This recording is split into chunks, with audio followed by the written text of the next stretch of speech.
Hello friends, good afternoon. তো তোমরা সবাই কেমন আছো? আশা করি তোমরা সবাই খুব ভালো আছো। তো অবশ্যই আজকে আমি খুব একটা ইম্পর্ট্যান্ট একটা কথা বলতে এলাম। তো প্লিজ আপনারা আমার এই ভিডিওটি প্রথম থেকে এবং শেষ পর্যন্ত অবশ্যই দেখবেন, কোথাও কোনো স্কিপ করবেন না। তো সত্যি একটা মর্মান্তিক ঘটনা বেশ কয়েকদিন ধরেই মানে সত্যি বলতে কি যে আমরা যে এই দেশের নাগরিক, এটা ভাবতে আমাদের খুব খারাপ লাগছে। আজকে দেশের কি হাল হয়েছে, আজকে দেশের যে কি অবস্থা, সেটা আপনারা খুব ভালো করেই বুঝতে পারছেন। টিভি নিউজ, মানে টিভি খুললেই বা ফোনে মোবাইল দেখলেই শুধু একটাই ঘটনা, সেটা হচ্ছে কলকাতা আরজি কর হসপিটাল। একটা মর্মান্তিক যে ঘটনাটা ঘটেছে, সত্যি আমরা ভাবতে পারছি না যে আমরা যত ভাবি যে এই ব্যাপারটা হয়তো এরপরে ঠিক হয়ে যাবে, হয়তো এরপরে আবার ঠিক হয়ে যাবে, যতই ভাবি না কেন কিন্তু এর কখনোই কোনো সমাধান হচ্ছে না। কেননা এর আগেও কিন্তু স্বপ্নদ্বীপ নামে একটা ছেলে, তাকেও কিন্তু এই একই এরকমইভাবেই ওকেও করা হয়েছিল। তো আমরা চাই যে এর অবশ্যই এটা বন্ধ হওয়া উচিত, এবং অবশ্যই এরকম যেন কখনোই মানে কোনো স্টুডেন্ট বা কোনো ছাত্রছাত্রীর সঙ্গে কখনোই, শুধু ছাত্রছাত্রী বলে নয়, এই পৃথিবীর প্রত্যেকটা মেয়েকে সম্মান করা উচিত। মেয়েদেরকেও যেমন একটা ছেলের প্রতি সম্মান করা উচিত, এবং একটা মেয়েকেও যেমন একটা ছেলের প্রতি সম্মান করা উচিত, সেরকমই একটা ছেলেরও বোঝা উচিত মেয়েদেরকেও সম্মান করা। ঠিক আছে? এই পৃথিবীতে এমনও কিছু মানুষ আছে, তারা এখনও মানুষজনকে মানুষ ভাবে না। বিশেষ করে মেয়েদের অবস্থাটা ভাবুন। আজকে কলকাতা আরজি কর যে হসপিটালে যে ঘটনাটি ঘটেছে, মানে কখনো ভাবা যায় এরকম একটা খুব বাজে, মানে সত্যি কথা বলতে কি কখনোই বলতে চাইছিলাম না, তো না বলেও পারলাম না, যেহেতু আমরা একটা মেয়ে, আমরা একজন মেয়ে। ঠিক আছে? হয়তো এমনও অনেকে আছে এই ভিডিওটা দেখার পরে অনেকের ভালো লাগবে, আবার অনেকে খারাপভাবেও দেখবে। যারা দুষ্টু লোক তারা অবশ্যই খারাপ নজরে দেখবে, আর যারা ভালো, যারা বোঝে, মানে ব্যাপারটাকে নিয়ে খুব সিরিয়াস ভাবছে, যারা স্ত্রী, ভাই, বোন, নিজের মেয়েকে এবং মানে পরিবারের যারা নাকি মেয়েদেরকে সম্মান করে, তারা অবশ্যই এটাকে সম্মানভাবে, মানে ভালো চোখেই দেখবে। তো সেই জন্যই বলছি, মানে সত্যি। আর যারা নাকি এই জিনিসটা, আমি যে ভিডিওটা করছি, অনেকের কাছে খারাপ লাগবে, যারা দুষ্টু লোক, ঠিক আছে, তাদের কাছে হয়তো খারাপ লাগতে পারে, সেটা আমার কোনো আসে যায় না। কারণ দেখো, যেটা সত্য সেটা সত্য। শুধু একটা কথাই বলবো, আজকে আমাদের ওই বোনটার যে অবস্থাটা হয়েছে, এরকম যেন কখনো আর কোনো মেয়ের এরকম অবস্থাতে না পড়তে হয়, সেটা অবশ্যই আমাদের সারা পৃথিবীর প্রত্যেকের এটা বোঝা উচিত যে বারবার যে ভুলটা হচ্ছে, এটাকে অবশ্যই একটা সমাধান করা উচিত। তো সেই রকমই আজকে তোমরা একটা জিনিস ভাবো, আজকে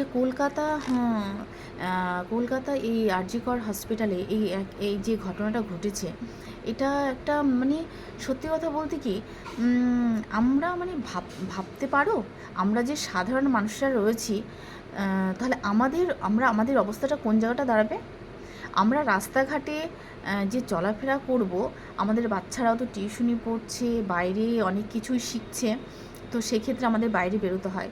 তো দেখো, চিন্তা করো আমরা কোন সমাজে বসবাস করছি, যে এমনও কিছু পিশাচ বা পশুর মতন আচরণ কিছু মানুষরা আছে, তারা সবসময় মেয়েদেরকে মানে ছিঁড়ে আর কি করে করে, মানে কিছু বলার নেই, এই ধরনের ভাষা আমি খুঁজে পাচ্ছি না।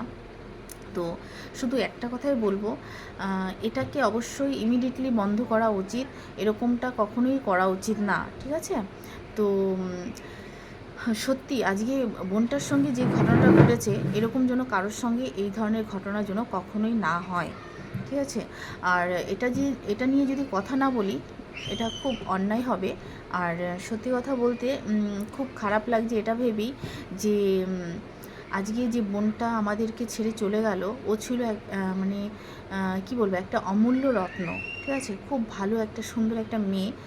মানে মানে কী বলবো বলো তো, কোনো ভাষা খুঁজে পাই না, জানো তো, যে সত্যি মানুষ কতটা, মানে মানে কি বলবো, মানে কিছু বলার ভাষা নেই। যারা নাকি এই কাজগুলো করেছে তাদের একবারও কি বুকটা কাঁপলো না? একবারও ভয় পেল না? যতই আমার ক্ষমতা থাকুক, যাই থাকুক না কেন, যাই থাকুক না কেন, একটা জিনিস মাথায় ভাবো, ঈশ্বর ভগবানের কাছে কিন্তু তারা কখনোই ক্ষমা পাবে না, কখনোই ছাড় পাবে না। তো আজকে পৃথিবীতে এমন কিছু লোক আছে যারা নাকি এই ব্যাপারটাকে এখনও সেরকমভাবে দেখছে না। তো আপনাদের কাছে প্লিজ একটাই অনুরোধ, প্লিজ আপনারা এমন একটা ব্যবস্থা করুন যেটার জন্য মেয়েরা ভবিষ্যতে ঠিকঠাক করে আর কি চলাফেরা করতে পারে, ওদের একটা নিরাপত্তা থাকে। আর সত্যি বলছি, এরকমভাবে চলতে থাকলে কিন্তু পৃথিবীতে কখনো ভালো হবে না, ঠিক আছে? তো আপনারা প্লিজ অবশ্যই আপনারা এমন একটা কিছু ব্যবস্থা নিন যেটার জন্য প্রত্যেকটা মেয়ে যেন একটু স্বাধীনভাবে এবং নিরাপত্তাভাবে মানে বেঁচে থাকতে পারে। তো এই আর কি। তো প্লিজ আপনারা এই জিনিসটা একটু খেয়াল করুন। আমাদের এই বোনের মতন যেন কারো কখনোই এইভাবে অকালে না চলে যেতে হয়, ঠিক আছে? তো সত্যি খুব খারাপ লাগছে বোনটার কথা ভেবে। আমরা ঈশ্বরের পরে কিন্তু ডক্টরদের ভগবান তুল্য মনে করি। কারণ কি, আমরা যখন আমাদের পরিবারের কারোর যখন শরীর খারাপ করে, আমরা কিন্তু ইমিডিয়েটলি তখন কিন্তু আমরা সাজেস্ট করি একটা ডক্টরের কাছে গেলে এই অসুস্থ পেশেন্টটা কিন্তু ঠিক হয়ে যাবে।